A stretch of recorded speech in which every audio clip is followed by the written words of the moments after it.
Shalom les amis, bonjour. J'espère que vous allez bien, j'espère que vous êtes en forme. J'espère que vous avez des bonnes nouvelles, qu'il y a la guérison et que tout se passe bien pour vous. Euh, hein. Dans ce monde où on nous fait croire que la perfection est de mise, alors que pas du tout. C'est justement euh, non pas l'imperfection en elle-même, non pas ça, mais la, la, la décision que l'on a d'accepter ce que l'on va recevoir lorsqu'on a créé quelque chose ou ce que l'on va recevoir de la part d'un autre individu. Nous, on l'a pensé comme ça et l'autre individu, il l'a pensé différemment et on va accepter cette perfection-là. Pourquoi? Parce que on est sur une échelle. On est sur une échelle et bien souvent, on ne sait pas à quelle hauteur nous sommes. Et bien souvent, les individus que l'on va rencontrer, ou sa famille tout simplement, vont être à d'autres niveaux d'échelle. Donc soit sur une échelle supérieure au niveau émotionnel, de l'intelligence, de l'activité, ou soit sur une échelle inférieure de l'intelligence ou de l'activité. Ça dépend. Il y a des matins où on va se réveiller, on est très dynamique, il y a d'autres matins où on est moins dynamique, il y a d'autres jours, c'est dans la journée où on descend au niveau de son dynamisme, où on monte carrément au niveau de son dynamisme. Et bien c'est ça, cette échelle-là, elle est très très variable. C'est un accordéon. La, la vie, la journée, c'est une inspiration-expiration, donc c'est un accordéon, ça grandit, ça diminue, ça grandit, ça diminue, ça passe par plein d'échelles de valeur. Et à l'intérieur de ces échelles de valeur, ben, c'est là où on va trouver justement la tolérance, c'est là où on va trouver justement la persévérance, c'est là où justement on va accepter la vision de l'autre et la parole de l'autre. Parfois, on peut dire qu'on est d'accord avec l'autre, mais on est juste d'accord sur un point précis, mais on n'est pas obligé de lui dire non plus quel point sur lequel on est d'accord. Et puis c'est pareil, parfois on peut être en désaccord sur un seul point précis, et on n'est pas obligé non plus de lui dire sur quel point précis où on est en désaccord. On peut tout simplement donner notre opinion, lui permettant lui-même aussi de grandir sur cette échelle de valeur et de le faire avec beaucoup de délicatesse. Bien souvent, ce qui se passe dans une relation, c'est que parce que soit on est dans un âge avancé ou soit on est un adulte et donc on va parler avec un autre adulte et on croit que parce qu'on travaille même dans le même environnement, on croit que cet individu va tout de suite comprendre ce qu'on est en train de lui dire. Mais non, on oublie. Donc quand on est en désaccord, eh ben, on oublie que là, dans ces moments-là, on doit lui parler exactement comme si c'était un enfant. Plus on va... Alors, comme si c'était un enfant, ça ne veut pas dire qu'on va faire gna gna gna. Non, non, non, non, non, non. Même à des petits bébés, on ne doit pas leur faire gna gna gna gna. On doit leur parler d'une manière naturelle. Mais c'est-à-dire qu'on va leur parler avec un peu plus de chaleur. Et donc, on va être avec beaucoup plus de patience. C'est ça, parler comme à un enfant. C'est lui parler avec beaucoup de patience. Beaucoup de patience. C'est savoir répéter. Un artiste, un musicien, il va répéter, avant que ça devienne un réflexe, sa propre musique. Et après, il va la jouer, voilà, il va la jouer comme un réflexe. Et puis même, il va faire des proses dessus parce qu'il est tellement dans un réflexe que là, il est dans cette humeur où il va pouvoir mettre des notes supplémentaires. Ben, c'est exactement la même chose. Donc, aller dans ses rêves et les faire grandir pour les amener dans la réalité de la réalisation qu'on espère, c'est se donner la possibilité, eh bien, d'être patient avec soi-même, d'être patient avec ses rêves, d'être patient avec ce qui nous arrive et d'être dans la gratitude de ce qui nous arrive. Plus on est dans la gratitude de ce qui nous arrive, plus on a de chances que Hachem nous donne encore plus. Alors parfois, on ne le voit pas tout de suite. C'est ça qui est un peu frustrant, c'est qu'on ne le voit pas tout de suite. Mais en fait, Hachem, il nous a donné juste ce qu'il fallait dans cette journée. Parce que s'il nous avait donné trop, peut-être que ça aurait touché une partie de nous-mêmes. Et comme on ne se connaît pas encore assez, alors à ce moment-là, on aurait fait en sorte de faire reculer ce que Hachem était prêt à nous donner. Alors Hachem, dans sa grande miséricorde, eh bien, il va nous donner juste un petit peu. Alors on ne le voit pas, on dit ouais, mais c'est pas possible, c'est pas encore arrivé, là le contrat n'est pas encore signé, là j'ai pas encore vendu ce que je devais vendre, là j'ai pas encore rentré ce que je devais rentrer, là j'ai pas encore trouvé ce que je devais trouver. Donc on est là comme ça, comme des enfants.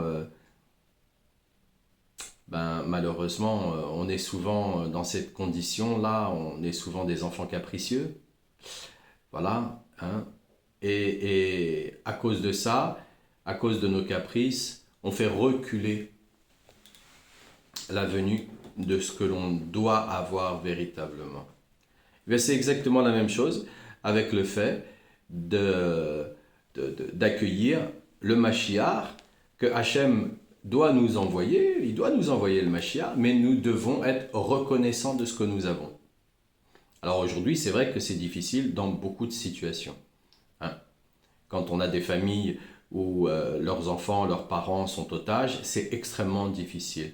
Lorsqu'on a des familles où des parents, des enfants ont été tués, paix à leurs âmes, c'est extrêmement difficile. Lorsqu'on a des familles qui ne sont pas capables de pouvoir nourrir leur propre famille, c'est extrêmement difficile.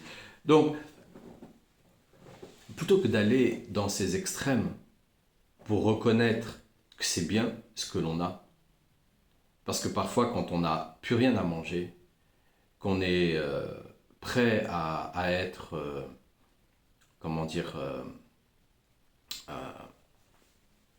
éjecté de notre maison, je sais plus, éjecté de notre maison, quand on est prêt à se faire sortir comme ça par le propriétaire, quand il nous reste vraiment plus rien, seulement que la respiration, c'est que là, on n'est pas du tout reconnaissant de la vie.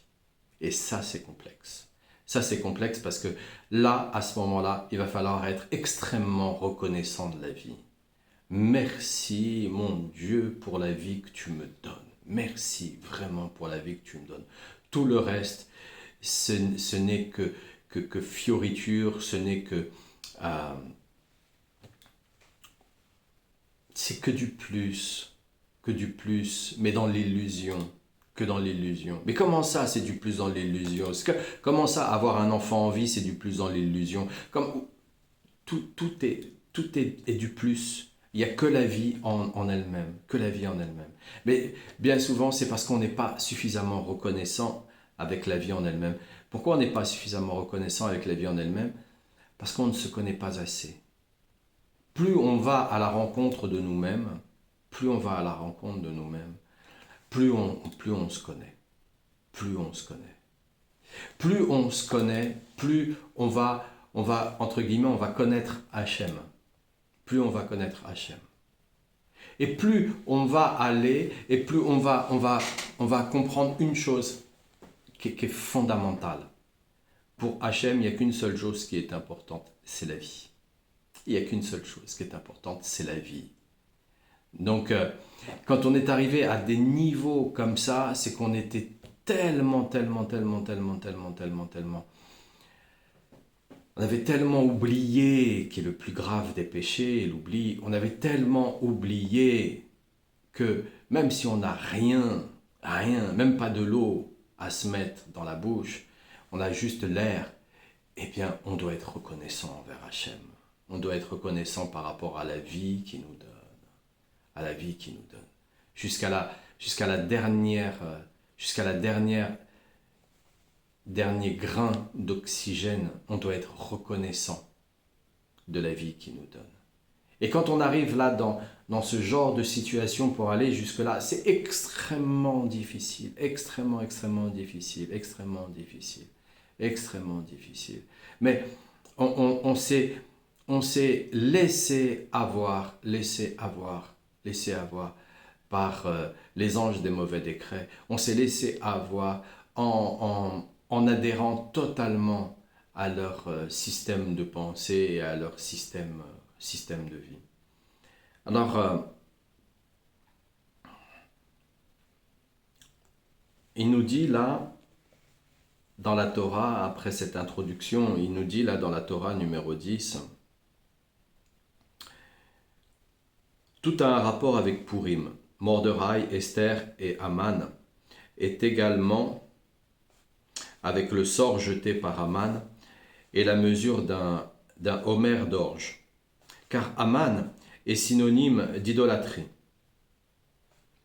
Comme l'ont dit nos sages, Haman s'est institué en idole et c'est pour cette raison qu'il a jeté le sort durant le mois où Moshe Rabbeinu est mort, car il pensait que le sort lui serait favorable, car Moshe annihile l'idolâtrie.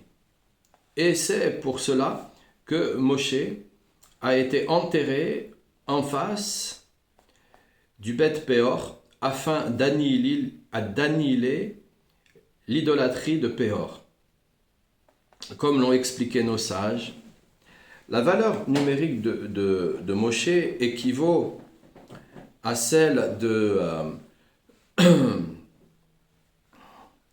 Rachonaf, la colère de Moshe. Moshe fait donc disparaître la colère divine occasionnée par l'idolâtrie. Car il a reçu la Torah considérée comme étant composée de mains et de pieds. Donc,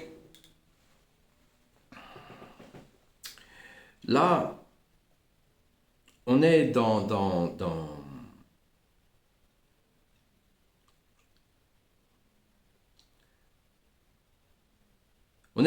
l'idolâtrie qui, sous toutes ses formes dans cette illusion, toutes ces formes. Il n'y a pas une seule des formes de cette illusion qui n'est pas de l'idolâtrie.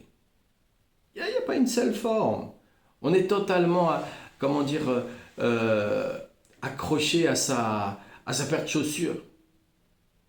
Et puis là, je sais pas, on marche dans quelque chose de très sale ou on la déchire. Alors là, ça y est, on n'est pas du tout content de ce qu'on vient d'arriver, ce qui vient d'arriver, c'est l'idolâtrie.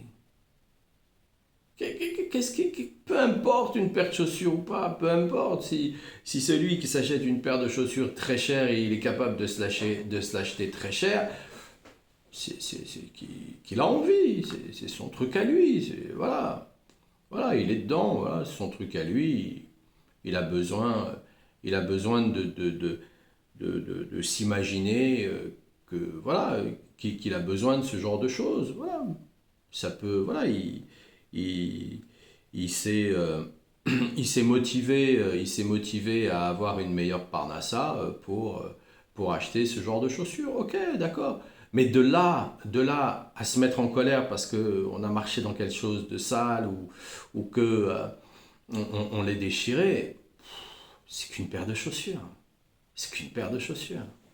Si on a été capable de s'acheter cette paire de chaussures à ce prix-là, c'est qu'on est capable de s'en acheter une autre.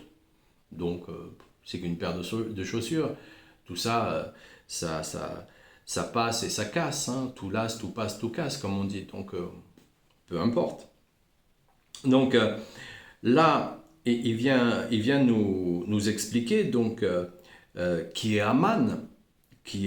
Donc Haman l'idole. Hein, voilà. Et il vient nous expliquer que Haman...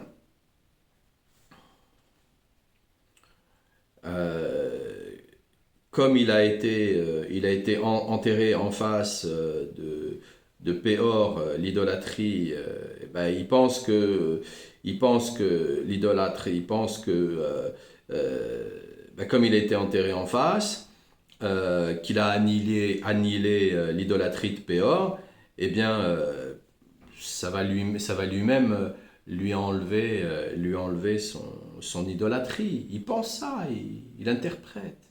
Il ne connaît pas encore le connais-toi toi-même. Il ne sait pas encore qu'il n'y a personne, et même pas Hachem, qui peut nous enlever quelque chose que nous-mêmes, nous n'avons pas pris connaissance et qui nous a fait, comment dire, raisonner dans un principe qui nous demande qui nous demande qui nous demande le pardon d'Hachem. Si on ne demande pas pardon à Hachem, si on ne fait pas tout ce qu'il faut pour demander pardon à Hachem, pour nous enlever de cette idolâtrie, alors on ne peut pas l'enlever dans tout son ensemble. On ne peut pas l'enlever dans tout son ensemble. C'est comme si, voilà, on passe une bonne partie de sa vie dans la tête dans l'eau, et d'un seul coup, on demande à Hachem, sors-moi de la tête de l'eau, que je respire l'oxygène. On va étouffer. On va étouffer, on n'est pas encore préparé. Donc on ne peut pas enlever l'idolâtrie dans son ensemble. On peut l'enlever que partiellement. Mais c'est déjà beaucoup. Et on doit avancer comme ça, toujours avec le plaisir, l'amour, la joie, du contentement, juste de vivre, juste de respirer. Voilà. Je respire, éventuellement je bois de l'eau, comme ça me permet de pouvoir vivre un peu plus longtemps, parce que sinon, le corps, il est capable de ne pas boire de l'eau pendant 6 jours. Le 7e jour, c'est très rare, mais le 7e jour, on peut mourir. En même temps, passer un certain nombre de jours, si on arrête de boire pendant plus de 3 jours, à partir du 4e jour, on commence à rentrer dans des hallucinations. Et on est dans des grandes douleurs, puisque les muscles, tout le corps va se contracter. Donc on est dans des grandes douleurs intérieures. Donc, du moment qu'on respire et qu'on boit un peu, ça va. On peut remercier Hachem. Tout le temps, on peut remercier Hachem. Si en plus on mange, ça y est, c'est merveilleux. Donc tout ce qui va arriver derrière, hein, c'est que des cadeaux. Donc tant qu'on ne reconnaît pas ces cadeaux-là, comment on peut sortir de l'idolâtrie? On ne peut pas. Parce que si on veut sortir dans son ensemble, on va sortir dans son ensemble et là, on ne peut pas reconnaître, on a des difficultés à reconnaître que le simple fait de respirer, c'est « Ah, merci mon Dieu, merci, c'est merveilleux, je respire. Merci que je suis content, je suis heureux, c'est waouh, je danse, je suis là, je respire et tout va bien. Il y a des gens qui sont obligés de passer par des maladies de poumons très difficiles. C'est compliqué. Donc là, il nous explique bien que comme Moshe Rabbeinu, en recevant la Torah, eh bien, il a enlevé toute la colère. Hein, puisque, comme nous disent nos sages, ceux qui étudient, plus le peuple étudiera la Torah, plus ça sera un peuple de paix. Donc ça nous donne à réfléchir, hein, surtout en ce moment, ça nous donne à réfléchir. Ça ne veut pas dire qu'on doit se laisser faire, mais c'est tout simplement que plus le peuple étudie la Torah, plus ça deviendra un peuple de paix. Ça veut juste dire qu'il n'y a plus personne qui aura envie de nous faire la guerre. Une fois qu'on est vraiment dans la paix, il n'y a plus personne qui aura envie de nous faire la guerre. Tous ceux qui viennent pour faire la guerre, ils sont désemparés. On ne veut pas. On parle et on amène toujours la paix dans ce qu'on veut faire. Alors ça ne veut pas dire qu'on est des bisounours, et ça ne veut pas dire non plus qu'on est inconscient du danger. Non, pas du tout. Pas du tout. Mais c'est même encore mieux, on devient encore plus conscient.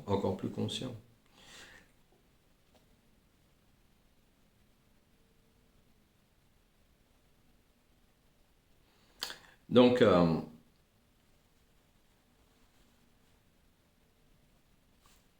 avec la Torah, Moshe Rabbeinu a fait disparaître la colère divine occasionnée par l'idolâtrie.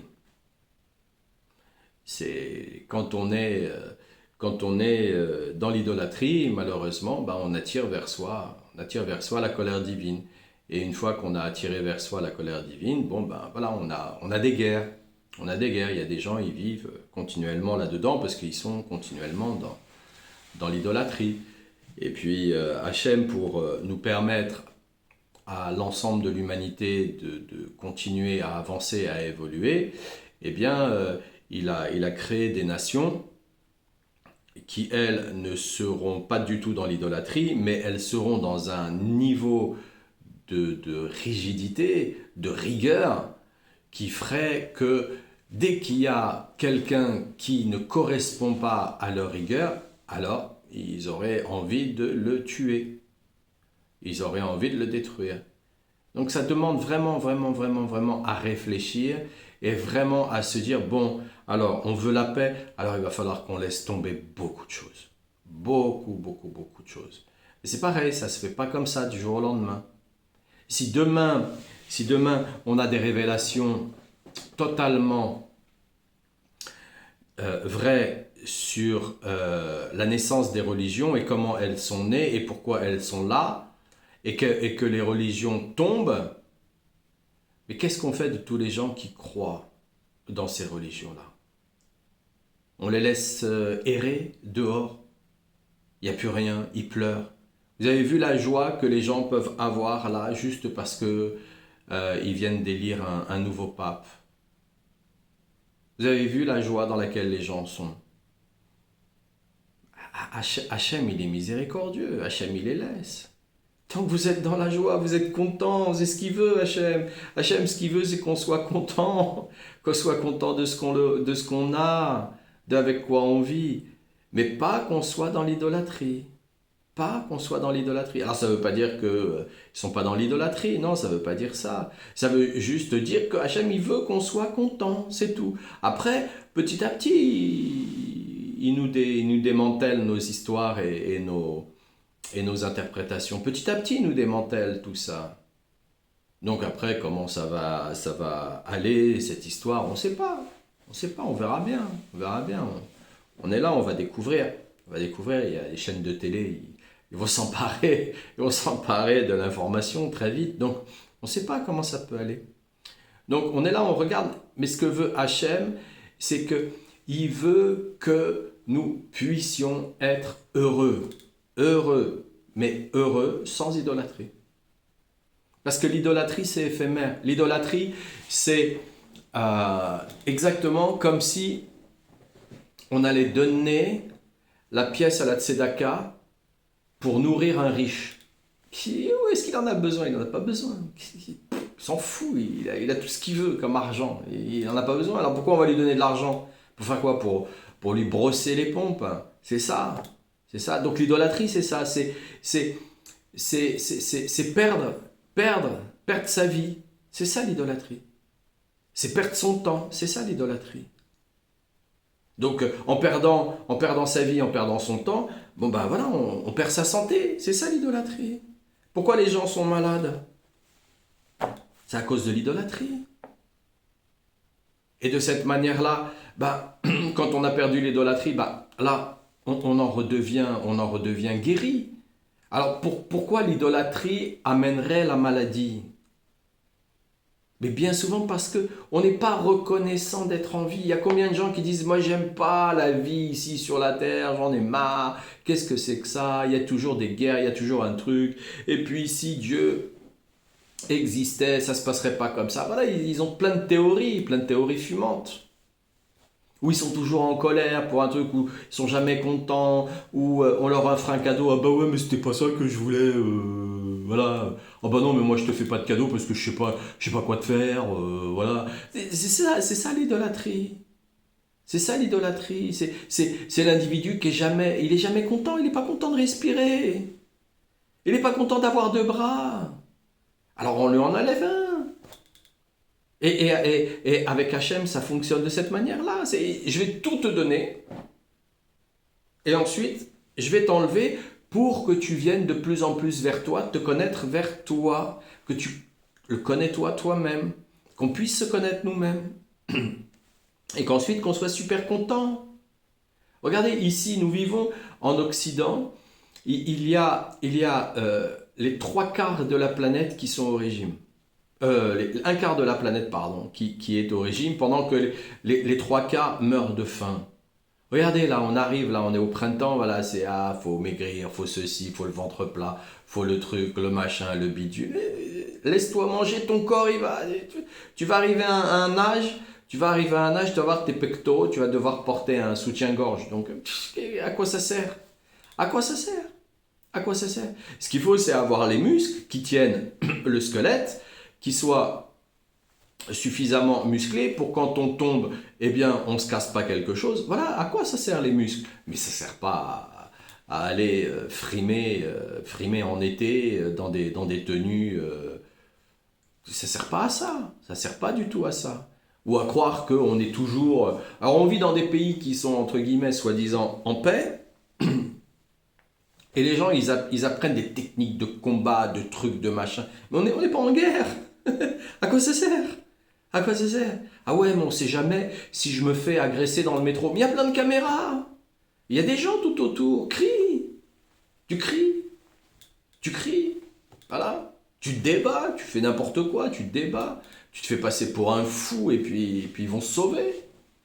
Voilà. Mais à quoi ça sert? À quoi ça sert? Donc c'est ça l'idolâtrie. L'idolâtrie, elle est là-dedans. C'est pour ça que le monde, il est encore là-dedans. Mais le monde, il est encore là-dedans parce que en permanence, bah, l'homme aujourd'hui, hein, on est aujourd'hui, on est, comment dire,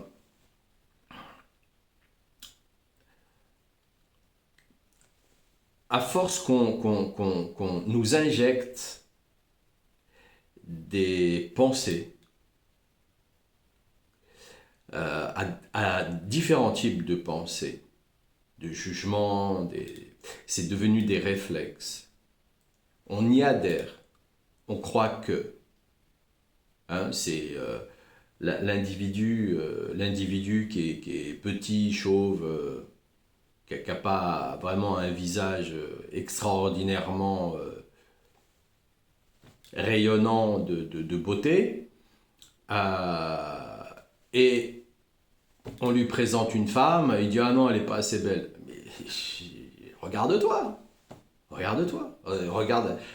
Elle est merveilleusement belle, elle est propre, elle est intelligente, elle est amoureuse, elle est fidèle, bref, elle a énormément de qualités. C'est ça qui fait sa beauté. C'est ça qui fait sa beauté. Mais c'est pareil, l'individu, il aura le visage qu'il aura, il aura l'apparence qu'il aura. Pourquoi? Parce que, à travers ses incarnations et les âges, il n'a pas été remerciant envers Hachem. Ou alors, il s'est pris pour une star hollywoodienne. Voilà. Non, il faut être reconnaissant tout le temps. Tout le temps, en permanence, il le dit. Il le dit. Et c'est de l'idolâtrie. C'est de l'idolâtrie. C'est de l'idolâtrie. On devrait tout le temps... On inspire, et on expire, Shem, Shem, Shem. On devrait toujours être dans ce mouvement de rendre grâce, de rendre grâce. Non, non. Et on fait quoi? On s'intéresse à quoi? On s'intéresse à quoi? À des choses qui sont futiles. On veut une maison, on veut un objet, on veut un truc, un machin, un bidule. C'est futile tout ça. C'est futile. On va faire quoi? Statistiquement, il est prouvé que la richesse, après 3 générations, elle s'éteint. Il y a forcément un petit enfant qui va naître et qui, lui, va dilapider la richesse. Donc, à quoi ça sert? À quoi ça sert? Et est-ce qu'on aura véritablement profité de ses enfants? Est-ce qu'on aura véritablement profité de sa famille? Est-ce qu'on aura... On n'aura rien profité du tout parce que les gens sont pas... Voilà, on va pas être dans le moment présent à cause de ça. À cause de l'idolâtrie, on va pas être dans le moment présent. On va penser à hier. Ah ouais, hier, qu'est-ce que j'étais? Qu'est-ce que j'ai gagné? Qu'est-ce que ceci? Oh, aujourd'hui, ouais, mais bon, voilà. Ah ouais, demain, oh là là, demain, oh là, il m'en faut plus, il m'en faut plus. On s'en fout. On s'en fout. On s'en fout. On s'en fout. Et donc, quand on prend l'idolâtrie à différents niveaux, sur différentes situations, on s'aperçoit qu'on ne peut pas en guérir comme ça d'un coup d'un seul. On aimerait bien. Allez, terminer les guerres, c'est terminé, c'est la paix. Voilà, hop, on est tranquille sur la terre. L'argent, hop, on s'en débarrasse. Voilà, on est dans quelque chose de très très équilibré. Ah, toi tu fais ça, moi je fais ça. T'as envie de ça, ok, moi je te donne ça. Bah moi, tiens, ton truc, il m'intéresse. Non, il m'intéresse pas aujourd'hui, mais par la suite, donc bon, bah voilà, on se fait un document qui dit que par la suite, je reviendrai vers toi et tu me le donneras. Ok, pas de problème. Voilà, s'embêtera plus. On s'embêtera plus. Mais avant ça, il faut qu'on sorte totalement de l'idolâtrie. Et les anges des mauvais décrets, ils veulent pas. Ils veulent pas. Ils veulent pas. Ils veulent pas. Ils veulent pas.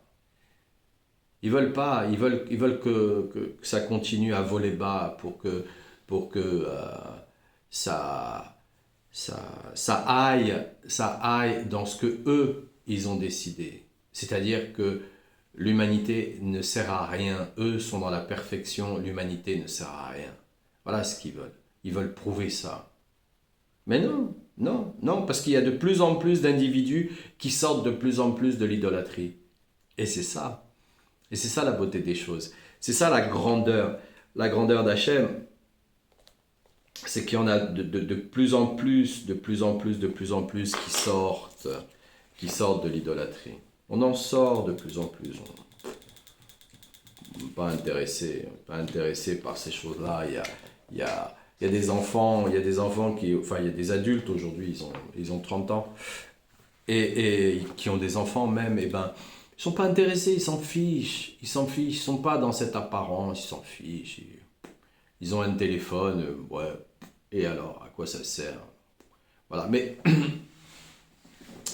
on doit encore avancer pour se libérer totalement de toute cette illusion, hein, voilà, c'est comme si on essayait de déguiser un cheval en zèbre. Bon, on verrait bien, hein, on verrait bien que c'est pas un zèbre. Voilà, bah c'est exactement pareil, l'idolâtrie, voilà, on est là-dedans, on est dans un déguisement, une apparence, et puis on est là dans le peuple des éclopés, alors c'est soit physiquement, soit intellectuellement, soit émotionnellement, soit les trois ensemble, que Dieu nous en protège, et puis voilà, et puis on est là, on avance, puis on dit, oh, je suis pas mal quand même, hein. Oh ouais, c'est pas mal quand même, hein.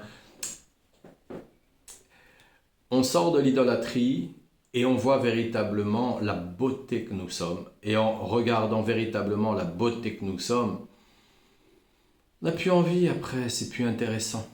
C'est plus intéressant, le reste, c'est une composition. On se fait attraper, voilà. Et puis comme on dit, on a toujours besoin d'un plus petit que soi. Donc ça veut dire qu'il n'y a pas de plus, il n'y a pas de petit, il n'y a pas de grand. C'est là où on se trouve à un moment donné. On n'a pas vu. Non, l'autre il l'a vu. Voilà, ah bah super, merci beaucoup. Ah bah c'est génial. Voilà, comme ça, tout le monde s'entraide, tout le monde sert à quelque chose. Tout le monde sert à quelque chose ici sur la terre. Je vous souhaite un bon Shabbat, Shabbat Shalom. Passez une excellente journée. Qu'Hachem vous bénisse. Qu'Hachem vous protège vos pas.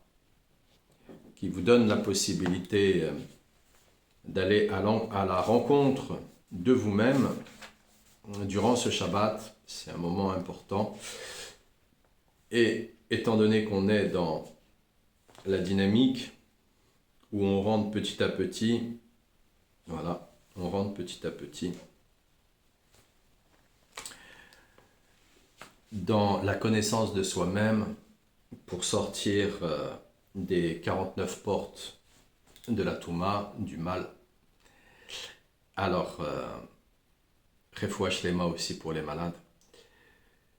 Je vais lire le Teilim 153, que j'explique aussi quelque chose avant un peu, c'est que qu'est-ce qui nous rattache à l'idolâtrie? Ce sont les 5 sens. Donc, l'ouïe, la parole, la vue, le toucher, l'odorat, le goût. Les 5 sens nous rattachent à l'idolâtrie. Donc on doit se déprogrammer de chaque chose, Et parfois, quand on a 2 oreilles, on doit se déprogrammer de une oreille et puis après de l'autre oreille et ainsi de suite. C'est comme ça. C'est un côté, un autre côté et ainsi de suite. C'est comme ça. C'est comme ça qu'on règle. C'est comme ça qu'on règle. De toute façon, vous voyez, quand on passe un tournevis, le tournevis, on va tourner de la droite vers la gauche, voilà. Eh bien, on voit bien que il est en train de régler. Et puis quand on dévisse, on tourne de la gauche vers la droite, c'est-à-dire qu'on va vider le trop-plein qu'il y a à gauche, on va le mettre à droite et on va mettre ce qu'il y a de trop à gauche vers la droite en vissant. C'est comme ça. Voilà. Donc, étant donné que l'on sait que le côté gauche du cœur, c'est généralement les mauvais côtés, les mauvais instincts, eh bien, on doit le vider pour aller vers des bons instincts, des bonnes choses, vers la droite, et ainsi de suite. Et puis, quand on est trop dans la droite, c'est-à-dire trop dans la rigueur, hop, on doit placer dans le côté gauche pour apporter un peu plus de clémence. Voilà, tout doit être équilibré. Et du matin au soir, du soir au matin. Voilà. Donc Teilim 153. Zchut Rabbeinu HaKadosh.